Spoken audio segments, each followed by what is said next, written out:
到狗血的美食。今天我们要吃什么？肉桂卷。这是一间位于北车附近的咖啡店 Heritage， 是台北必吃的肉桂卷之一。那我们就吃吃看吧。梅伯，你怎么来了？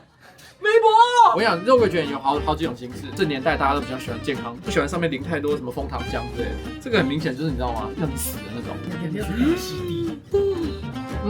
它那个面包体非常的湿润，然后再搭配上它那个枫糖酱汁，还有它的那个核桃，哇，这东西是快乐的东西哦。但是我跟你讲，既然它没有这个，我们一定要给它加上去，这点很重要。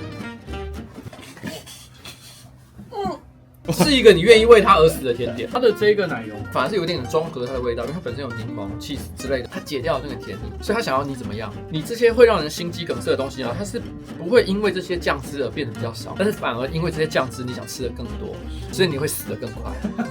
那你觉得这次够不够血？够血。